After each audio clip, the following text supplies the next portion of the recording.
Hello friends. A few days ago, Ben at La Rocca Sim Racing started an interesting and much needed debate on whether you should always qualify for a race. I feel he has forgotten something that is key to the issue. Now Ben's video is brilliant.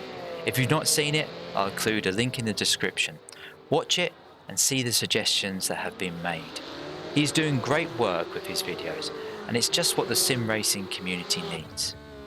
And I feel largely the same as Ben. You know me, for the majority of the races that I participate in, I qualify. And there are big benefits for doing so. You get to see how your pace fits in with others, but more importantly, it improves driver skill and experience. Now I'd like to see some, or maybe all, of Ben's suggestions trialled in a limited way. I'm up for trying new things. However, none of these suggestions consider what is at the heart of the issue. It could end up being like taping over cracks in a leaky engine. Changing the format of qualifying risks not improving the racing because the real issue remains. Take a look at the race I did just minutes after watching Ben's video. Now the leaders here crash, causing multiple crashes throughout the field.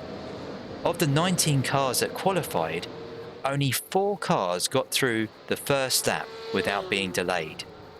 And only one of those 4 had no incidents on that first lap, that being the 15 car. Now this is not a common occurrence, but it happens all too often and highlights the actual issue that often occurs at the beginning of races. The heart of the issue is mentality. Mentality of drivers both before and at the start of racing. Let's firstly look at mentality before the race begins. Now, you may feel uncomfortable in a car-track combination. You may also be aware that you struggle when under pressure. In this regard then, if you feel this way, there's nothing wrong with starting from the back or even from the pits. It will allow you to settle into the race and will also maybe allow you to build confidence and enough confidence in order to challenge for positions near the end of the race when it really counts.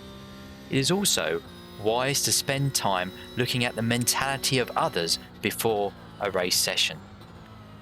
In the practice session, have a look around at drivers of your level. See if any are being overly aggressive or driving above their skill level. You may also have certain experience of a series or a track. Evaluating this may lead you to the conclusion that it is a good tactic to start from the back or from the pits. And there's nothing wrong with coming to that conclusion. Now let's consider mentality in the race. Once you have made a decision, no matter where you are starting, all drivers have a level of responsibility regarding how they start and making sure that they have that right mentality during the opening couple of laps. There will always be some that want to come from the very back and work their way up through the field. And I've seen many drivers do this successfully. Whatever is put in place regarding the way qualification happens, ones will always exploit the system in order to be able to do this. They find it fun, and sims like iracing encourage it by offering an award for it. However, ones doing this should place more patience in the opening few laps than everyone else. You can't win the race on those opening laps, but you can lose it. You also have to be aware that you're starting right behind the slowest cars to qualify. These ones need more time and more space and are likely going to be less confident than you are. Now a good example of that is the driver here starting right at the back at Long Beach.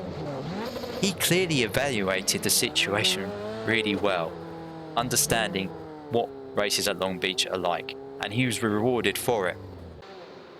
Now for everyone else starting in the pack or maybe up front, a level of commitment is needed. Also confidence in your ability, and you must be clear on how to make smart decisions. This includes knowing exactly how the car behaves on cold tyres and when it's smart to pass and when it's not smart to pass. So what is the main point that I'm trying to say? Well, you may have your own thoughts and feelings on this subject, but ultimately I'm saying that drivers should regularly evaluate what they are capable of and be aware of what is smart on the opening laps of a race, and that making a pass is not always advantageous. There needs to be more help from the community to teach drivers who struggle with those first few laps, more focus on racecraft than driving fast. Take one example of this, the 10 car. Being one of the few cars to make it through the first 3 turns without being delayed, the 10 car has a great opportunity to finish high in this race. There's only 3 cars ahead of him. He also has an opportunity to make a pass. Now, at the end of this straight, there's nothing wrong in making an attempt to overtake, as long as you have full confidence that you can do it and do so without delaying. What happens? Well, he goes for the pass, misses it, and drives off, thankfully not taking out anyone else. His opportunity for a good finish has gone. This was not a smart decision. What would have been better would be to slot in behind the others, try to grow the gap behind, and fight later in the race for those top 3 positions. In this situation, it certainly was best to fight later in the race. Now, speaking of fighting, if you want to see all the action from this race and how I finished, please check out this video.